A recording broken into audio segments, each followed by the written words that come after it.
नमस्कार दोस्तों, आज का ये वीडियो बहुत ही इंपॉर्टेंट और जरूरी है आप सभी के लिए। आज के इस वीडियो का टॉपिक है से नो टू कैश ट्रांजैक्शन।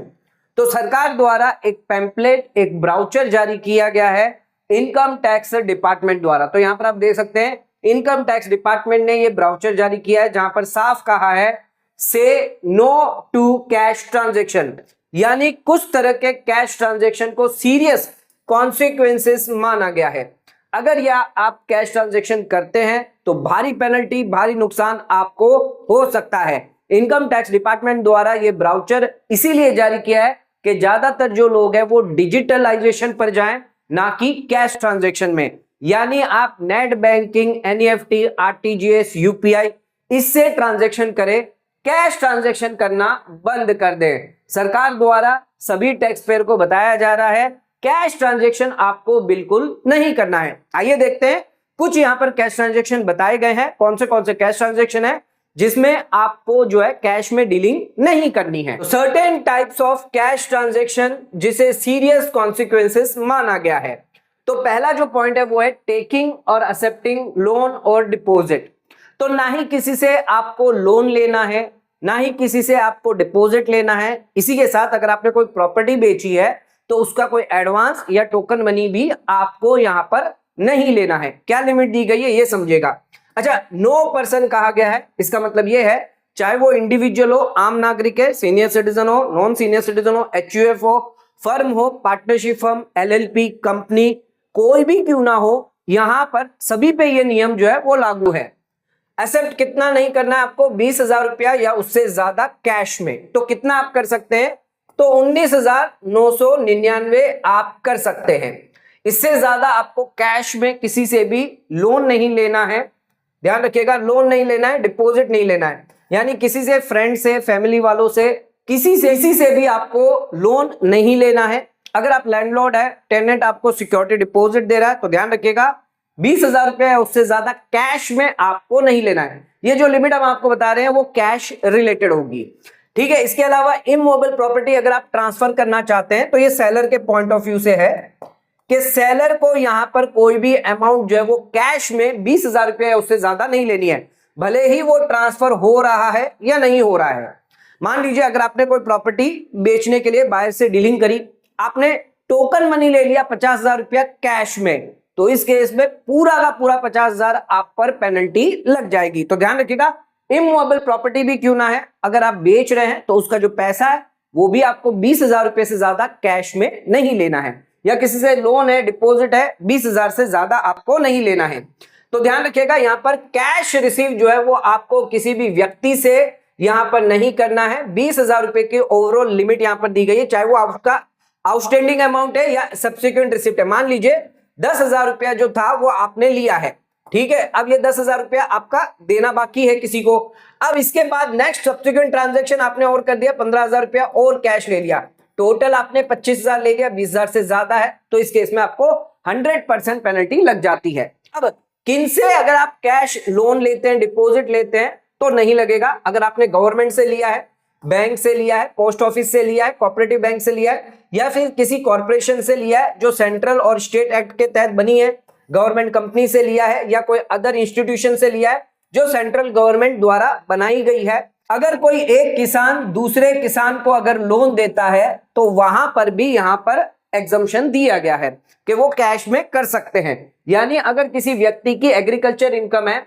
और रिसिपिएंट की भी एग्रीकल्चर इनकम है, जो लोन दे रहा है उसकी भी एग्रीकल्चर इनकम है, जो लोन ले रहा है उसकी भी अगर एग्रीकल्चर इनकम है, तो उस केस में उनको छूट दी गई है, वो कैश में जो है 20,000 से ज्यादा का ट्रांजैक्शन कर सकते हैं। लोन, डिपॉजिट या प्रॉपर्टी अगर बेचनी है, आपको एग्रीकल्चर लैंड बेचना है रूरल एरिया में, तो वो आप कैश में कर सकते हैं, उसके लिए कोई रिस्ट्रिक्शन नहीं है। लेकिन कंडीशन यही है कि सामने वाला भी किसान होना चाहिए, यानी एग्रीकल्चर इनकम होनी चाहिए उसकी भी, और आपकी भी एग्रीकल्चर इनकम होनी चाहिए। पर कॉन्सिक्वेंसेस क्या होगा, वायलेशन अगर आप करते हैं तो पेनल्टी आपको 100%, जितना भी आपने कैश में ट्रांजैक्शन किया है 100% की पेनल्टी आपको लग जाती है। नेक्स्ट आ जाते हैं अगले पॉइंट पे, रीपेमेंट ऑफ सर्टेन लोन और डिपॉजिट। अगर आप रीपेमेंट करते हैं, यानी आपने लोन लिया हुआ था वापस आप रीपे कर रहे हैं, अगर वो आप कैश में कर रहे हैं तो उस केस में ध्यान रखिएगा 20,000 रुपए से ज्यादा आपको नहीं करना है। तो लोन डिपॉजिट आपको एडवांसेस, चाहे प्रॉपर्टी के लिए स्पेसिफाइड एडवांस आप नहीं दे रहे तो 20,000 रुपए या उससे ज्यादा आपको रीपे नहीं करना है। पहले हमने बात करी थी एक्सेप्ट और टेकन की, अब बात कर रहे हैं रीपेमेंट की।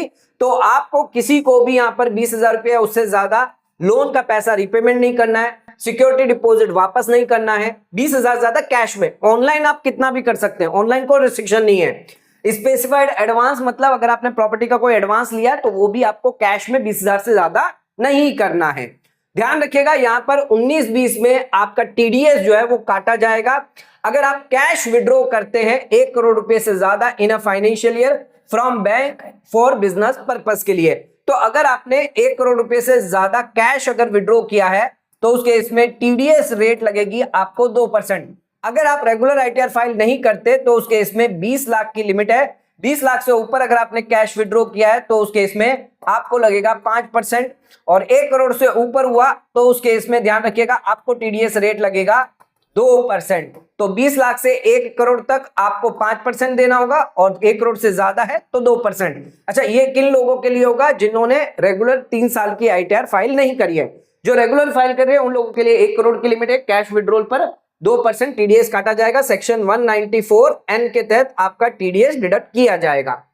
अब आ जाते हैं नेक्स्ट के, यहां पर आपका लोन है, डिपॉजिट है या स्पेसिफाइड एडवांस है, ये आपको रिपेमेंट नहीं करना है। अच्छा, ये प्रोविजन किस पर अप्लाई नहीं होगा? वही गवर्नमेंट, बैंक, पोस्ट ऑफिस हो गया, कॉर्पोरेशन हो गया, या गवर्नमेंट कंपनी हो गई, या कोई या अदर इंस्टीट्यूशन जिसको सेंट्रल गवर्नमेंट द्वारा नियुक्त किया गया है। अच्छा, स्पेसिफाइड एडवांस का मतलब क्या है? Sum of money, nature of advance by whatever name called transfer of immovable property. ये स्पेसिफाइड एडवांस जो है वो इमूवेबल प्रॉपर्टी रिलेटेड अगर आपने कोई एडवांस लिया है, टोकन मनी लिया है, उसकी बात की जा रही है। वो भी आपको कैश में 20,000 से ज्यादा नहीं करना है। अगला आ जाते हैं, अच्छा कॉन्सिक्वेंसेस क्या होगा? वही कॉन्सिक्वेंसेस होगा जो हमने लोन टेकन में लिया था। 100% आपको यहां पर पेनल्टी देनी होगी। तो अगर आपने किसी से लोन लिया है, डिपॉजिट लिया है, एडवांस लिया है प्रॉपर्टी का, 20,000 से ज्यादा लिया है तो भी 100% की पेनल्टी है। अगर आपने रिपेमेंट किया है किसी को, लोन जो आपका बकाया था वो वापस दिया है पैसा, या आपने डिपॉजिट वापस दिया है, या आपने प्रॉपर्टी का टोकन वापस दे दिया, तो भी आपको कैश में 20,000 से ज्यादा नहीं करना। उससे ज्यादा करेंगे 100% की पेनल्टी लगेगी। अच्छा, अदर कौन से कैश ट्रांजैक्शन है, आइए ये देखते हैं। अच्छा, ये है सेक्शन 269 ST बात करता है 2 लाख रुपए से ज्यादा आपको किसी से कैश जो है वो रिसिप्ट नहीं करनी है। ये ध्यान रखिएगा, 2 लाख से ज्यादा आपको किसी से कैश रिसीव नहीं करना है, जिसके लिए सेक्शन 269 ST कहता है नो पर्सन, चाहे वो कंपनी हो, कोई भी क्यों ना हो, इंडिविजुअल भी क्यों ना हो, कैश में आपको रिसीव नहीं करना है 2 लाख रुपए या उससे ज्यादा। एग्रीगेट, मान लीजिए 50-50 हजार रुपए करके आपने पूरे दिन में ले लिए किसी से, 50-50, 1.5 लाख रुपए, फिर 50,000 रुपया एक व्यक्ति से आप ले रहे हो, तो टोटल आपने 2.5 लाख ले लिया, तो इसमें 2.5 लाख की पेनल्टी आपको लग जाएगी। तो एक व्यक्ति से इन अ डे, एक दिन में एक व्यक्ति से 2 लाख रुपए से ज्यादा आपको रिसीव नहीं करना है।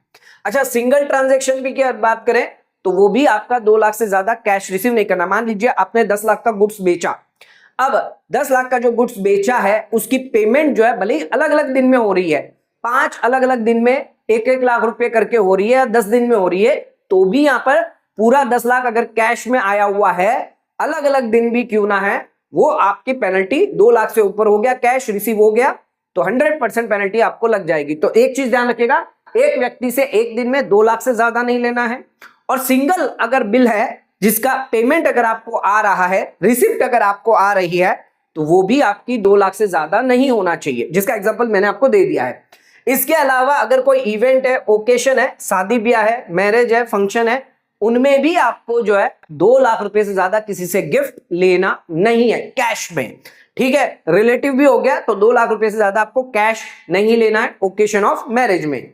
अच्छा, ये किस पर अप्लाई नहीं होगा? तो ध्यान रखिएगा, government, bank, post office, cooperative bank, या फिर आपने लोन टेकन के अंदर जो लोन टेकन था उसके लिए अलग से सेक्शन है, तो वो ये एप्लीकेबल नहीं। अगर आपने लोन जो है वो लिया हुआ है तो उसके लिए सेक्शन 269 लगेगा, ना कि 269 ST लगेगा। इसके अलावा कोई अदर पर्सन है, सेंट्रल गवर्नमेंट द्वारा नोटिफाई किया गया। एक इंपॉर्टेंट चीज है, 19-20 से ध्यान रखिएगा, डिजिटलाइजेशन को यहां पर बढ़ावा दिया गया है। डिजिटल पेमेंट जो है वो आपको रिसीव करनी है। तो मोड ऑफ इलेक्ट्रॉनिक पेमेंट क्या है, परमिसेबल क्या किया गया है कि अकाउंट पे चेक को डिजिटल में माना गया है, अकाउंट पे बैंक ड्राफ्ट को माना गया है, इलेक्ट्रॉनिक क्लियरिंग सिस्टम या बैंक अकाउंट। ठीक है, अगर आप डिजिटल पेमेंट करते हैं ये परमिसेबल मोड है, जैसे अकाउंट पे चेक हो गया, अकाउंट पे bank draft, electronic clearing system हो गए जैसे आपकी UPI, NEFT, RTGS. Digital payment जो है वो अलाउड है, उस पर कोई आपको पेनल्टी नहीं लगेगी, कैश ट्रांजैक्शन पर पेनल्टी है। अब एक इंपॉर्टेंट चीज है, अगर आपका बिजनेस है, बिजनेस इनकम है एंड टर्नओवर अगर आपका है जो 50 करोड़ से ज्यादा है, ये इंपॉर्टेंट चीज ध्यान रखिएगा। अगर आपका बिजनेस है तो उस केस में ध्यान रखिएगा 50 करोड़ से ज्यादा का अगर आपका टर्नओवर है तो उसका जो पैसा आपको रिसीव करना है वो मैंडेटरीली कहा गया है, वो आपको जो भी पैसा एक्सेप्ट करना है वो ई मोड से ही होना चाहिए, अदर देन ई मोड यहां पर यानी कैश मोड नहीं चलेगा। इलेक्ट्रॉनिक मोड और अदर इलेक्ट्रॉनिक मोड ही यहां पर अलाउ है। तो जिन लोगों का बिजनेस है 50 करोड़ से ज्यादा का टर्नओवर है उन्हें सावधान रहना है। आपका जो टर्नओवर का जो पैसा है या आपका जो भी पेमेंट रिसीव करेंगे आपको ऑनलाइन मोड से ही करना है, आप कैश में नहीं कर सकते। अगर आपने किया तो 5,000 रुपए की हर दिन पेनल्टी आपको लगेगी। तो डेली बेसिस पर 5,000 रुपए आपको लगते जाएंगे, ये ध्यान रखिएगा। तो अगर ऊपर वाली बात करें 2 लाख की रिसिप्ट की बात करें, अगर उसका आपने वायलेशन किया तो साफ कहा गया कि 271 DA की पेनल्टी आपको 100% लग जाएगी।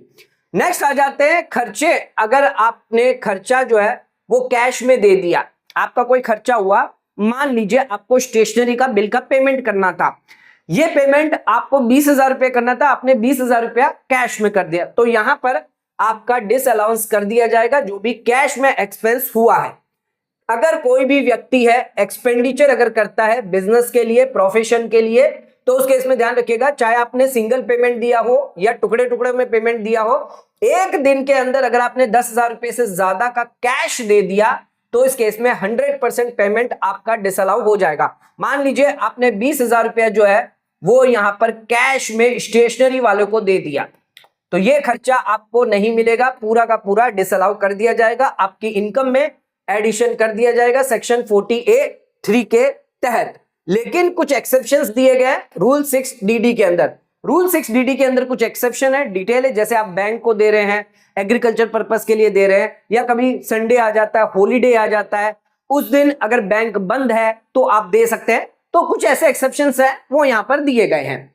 नेक्स्ट आ जाते हैं, अगर आपने सब्सिक्वेंट ईयर में, मान लीजिए आपने इस साल खर्चा किया, एक्सपेंस हुआ, लेकिन इस साल आपने पेमेंट नहीं करी, आपने पेमेंट अगले साल करी, तो ये कह रहा है कि अगले साल भी अगर आपने पेमेंट करी, वो भी अगर आपने कैश में कर दी, क्योंकि इस साल तो आपने खर्चा ले लिया, लेकिन अगले साल आपको ऑनलाइन करना था, लेकिन अगले साल आपने नेक्स्ट ईयर में 10,000 से ज्यादा कैश में कर दिया, तो वहां पर भी जिस साल आप पेमेंट करेंगे कैश में 10,000 से ज्यादा है, उस साल आपकी इनकम मान ली जाएगी। तो अगर कोई खर्चा है जो लायबिलिटी थी आपकी, लेकिन वो एक्सपेंडिचर जो था वो सब्सिक्वेंट ईयर में आपने जो है वो पेमेंट करी है और वो कैश में करी है, तो ध्यान रखिएगा इनकम आपकी मानी जाएगी सब्सिक्वेंट ईयर में, अगर वो पेमेंट या एग्रीगेट पेमेंट 10,000 रुपए या उससे ज्यादा हुई, और ये कैश में कहा गया है, कैश में अगर 10,000 या उससे ज्यादा है, कैश में करी है, अगले साल आप उसका पेमेंट कर रहे हैं, तो ध्यान रखिएगा जिस साल आप खर्चा कर रहे हैं अगर उस साल आप पेमेंट कर रहे हैं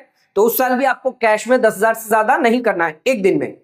नेक्स्ट ईयर अगर ये जो खर्चा है आज का ड्यू है, आपने पेमेंट नहीं करी, अगले साल आप पेमेंट कर रहे हैं, तो अगले साल भी जब आप पेमेंट करेंगे कैश में नहीं कर सकते 10,000 या उससे ज्यादा, अगर करते हैं तो अगले साल फिर वो आपकी इनकम मान ली जाएगी। अच्छा, अगर आप ट्रांसपोर्टर जो है उनको अगर पेमेंट कर रहे हैं तो उसके लिए लिमिट 35,000 है, ना कि 10,000 रुपए। तो ध्यान रखिएगा यहां पर जो भी पेमेंट आप फ्लाइंग, हायरिंग और लीजिंग गुड्स के लिए करेंगे, यानी जो ट्रांसपोर्टर है जो आपका माल लेकर जा रहा है उसको अगर आप पेमेंट करते हैं तो 35,000 तक लिमिट है, कैश में आप कर सकते हैं। नेक्स्ट आ जाते हैं, अगर आपने कोई फिक्स एसेट जो है वो परचेज करी है, कैपिटल एक्सपेंडिचर किया है, वो भी आपको कैश में 10,000 से ज्यादा नहीं करना है, अदरवाइज आपका डिसअलाउ कर दिया जाएगा। तो अगर कोई पर्सन है एक्सपेंडिचर करता है कोई असेट परचेज करने के लिए, यानी AC, furniture, plant and machinery अगर आप परचेज करते हैं तो ध्यान रखिएगा इसको आपको कैश में नहीं करना है। क्या लिमिट दी गई है? एक पर्सन इन अ कैश एक दिन में 10,000 रुपए से ज्यादा आपको कैश नहीं करना है, एक्सपेंडिचर नहीं करना है। अगर आप ऐसा करेंगे तो उस केस में आपकी एक्चुअल कॉस्ट में इंक्लूड नहीं किया जाएगा, यानी उस पर आपको डेप्रिसिएशन का फायदा नहीं मिलेगा। मान लीजिए अगर आपने एयर कंडीशन परचेज करी है, अब एयर कंडीशन परचेज करी थी 1 लाख की, जिसमें से 50,000 रुपए तो आपने ऑनलाइन मोड से दे दिया, बाकी का जो 50,000 था वो आपने कैश में दे दिया। तो इस केस में आपका ये जो खर्चा होगा 1 लाख का, जिसमें से सिर्फ 50,000 का ही फायदा आपको मिलेगा, बाकी का जो 50,000 है वो आपका डिसअलाउ होगा, उस पर कोई भी डेप्रिसिएशन आपको अलाउ नहीं किया जाएगा। डेप्रिसिएशन आपको 1 साल में नहीं, ओवर द पीरियड आपको दिया जाता है। तो ध्यान रखिएगा 50,000 पर ही डेप्रिसिएशन मिलेगा, बाकी के 50,000 पर कोई डेप्रिसिएशन आपको अलाउ नहीं किया जाएगा। तो यहां पर कैपिटल एक्सपेंडिचर है, ये आपका कैपिटलाइज किया जाएगा, रेवेन्यू नेचर नहीं है। नेक्स्ट आ जाते हैं कैश डोनेशन। अब कैश डोनेशन अगर आप करते हैं, ध्यान रखिएगा रजिस्टर्ड ट्रस्ट या पॉलिटिकल पार्टी को 2,000 रुपए से ज्यादा आप नहीं कर सकते। ATG के अंदर आपको फायदा मिलता है, अगर कोई रजिस्टर्ड ट्रस्ट है, चैरिटेबल इंस्टीट्यूशन है, तो उनको आप डोनेशन कर सकते हैं। कैश में आप सिर्फ 2,000 से ज्यादा नहीं कर सकते। 2,000 से ज्यादा अगर आपने किया, उस केस में पूरा का पूरा डिडक्शन आपका डिसअलाउ कर दिया जाएगा, सिर्फ 2,000 ही आपको अलाउ किया जाएगा कैश में। नेक्स्ट आ जाते हैं प्रीमियम ऑन हेल्थ इंश्योरेंस। तो यहां पर अगर आप पेमेंट करते हैं कैश में, प्रीमियम अगर आपने दिया है, हेल्थ इंश्योरेंस फैसिलिटी ली है, तो इस केस में डिडक्शन आपको कैश में जो है बिल्कुल अलाउ नहीं किया जाएगा। तो कैश में ध्यान रखिएगा, आप हेल्थ इंश्योरेंस प्रीमियम अगर दे रहे हैं, मेडिकल एक्सपेंडिचर कर रहे हैं, तो वो अलाउ बिल्कुल भी नहीं किया जाएगा। आपको ऑनलाइन मोड से ही करना होगा, चाहे UPI हो, NEFT, RTGS क्यों ना हो।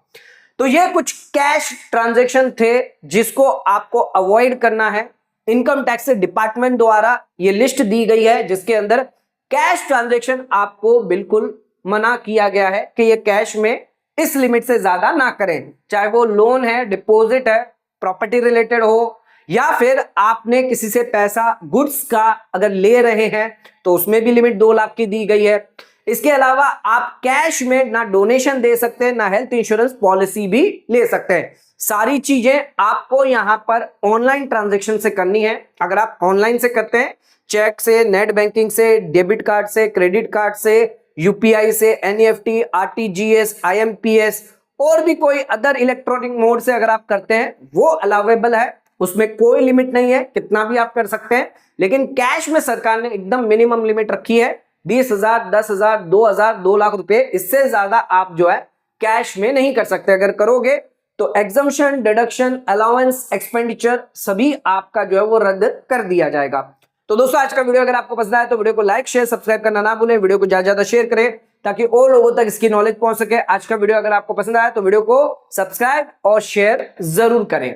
धन्यवाद।